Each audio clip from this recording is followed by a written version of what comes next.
Hello, അസ്സലാമു അലൈക്കും. അപ്പം ഇന്ന് നേരത്തെ ഓഫീസിൽ നിന്ന് ഇറങ്ങി കേട്ടോ. അപ്പോൾ അനിയത്തി വന്ന് പിക്ക് ചെയ്ത് കണ്ട് പിന്നെ ഞങ്ങൾ രണ്ടാളും വേഗം വന്ന കേട്ടോ. ഇന്ന് എന്താ നേരത്തെ ഇറങ്ങിയറിയോ? ഇന്ന് നോമ്പ് തുറക്ക് നമുക്കൊരു ഗസ്റ്റ് ഉണ്ട് കേട്ടോ. നിങ്ങൾ ഇതുവരെ വീഡിയോസിലൊന്നും കാണാത്തൊരു ഗസ്റ്റാണ്. അപ്പോൾ ഞങ്ങൾ വേഗം വന്ന് ഉമ്മാനെ ഹെൽപ്പ് ചെയ്ത് കേട്ടോ. അന്ന് ഞാൻ എൻ്റെ വകയാണ് കേട്ടോ ജ്യൂസ് ഞാനാണ് ചെയ്തിരുന്നത്. അപ്പം നൊങ്ക് ജ്യൂസ് ആയിരുന്നു കേട്ടോ. അപ്പോൾ ഷിബു വന്നപ്പോൾ നൊങ്ക് ഇടുന്നിരുന്നു. അപ്പോൾ അതും ഇത് ചെയ്യൽ നൊങ്കും പാലും ജസ്റ്റ് മിക്സ് ചെയ്തിട്ട് അങ്ങനെ വേറെ ഒന്നും ഇട്ടിട്ടില്ല കേട്ടോ. അങ്ങനെ ജ്യൂസ് അടിച്ചേ. പിന്നെ എല്ലാവരും ഓരോരോ വർക്കിലായിരുന്നു കേട്ടോ. ഇമ്മ പിന്നെ വേഗം നമ്മളെ സമൂസ ഫില്ല് ചെയ്യാൻ നിന്നിട്ടാ. സമൂസ ആർക്കും വല്ലാതെ ഫോൾഡ് ചെയ്യാൻ അറിയൊന്നുമില്ലേ, എന്നാലും ജസ്റ്റ് ഒന്ന് ആ ഒരു ഷേപ്പിലൊന്നാണ്ടായി കിട്ടിയിട്ടുണ്ടായിരുന്നു കേട്ടോ. അതിനകത്ത് വേഗം പത്തിരി ചുടാൻ നിന്നേ. അപ്പോൾ പിന്നെ വേഗം സമൂസ ഒക്കെ ഒന്ന് ഫോൾഡ് ചെയ്യപ്പോൾ പിന്നെ പൊരിച്ചപ്പോൾ പിന്നെ റെഡി ആയിട്ടോ. അമ്മനെ പറഞ്ഞു കേട്ടോ റെഡി ആയി. പിന്നെ അനിയത്തിൻ്റെ വക വേറൊരു എന്തൊരു peri peri chicken cheese box. Peri peri chicken cheese box.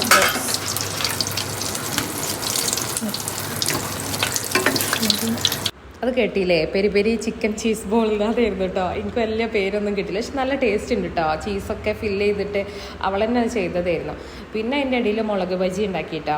അപ്പോൾ 3 ടൈപ്പ് ഉണ്ടാക്കിയിരുന്നത് പൊരിക്കടികൾ. പിന്നെ അതിൻ്റെ ഇടയിലുണ്ടായിരുന്നു എൻ്റെ ജ്യൂസിൽ ഏലക്കായ ഇട്ടിട്ടില്ല എന്ന് പറഞ്ഞിട്ട് ഷിബു ഇങ്ങനെ പറഞ്ഞിരുന്നുണ്ട്, ഏലക്കായ ഇടണം എന്നാലേ ടേസ്റ്റ് വരുള്ളൂ പറഞ്ഞിട്ട്. അപ്പം ഏലക്കായ ഇട്ടിട്ട് വീണ്ടും ജ്യൂസ് അടിച്ചിട്ടാ.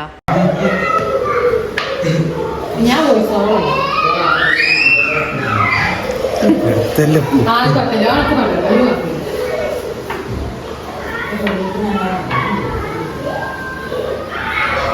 ഷിബു ഇത് ഷിബുവിൻ്റെ ജ്യൂസാണ്. അല്ല, ഏലക്കായ ഇട്ട ജ്യൂസ്.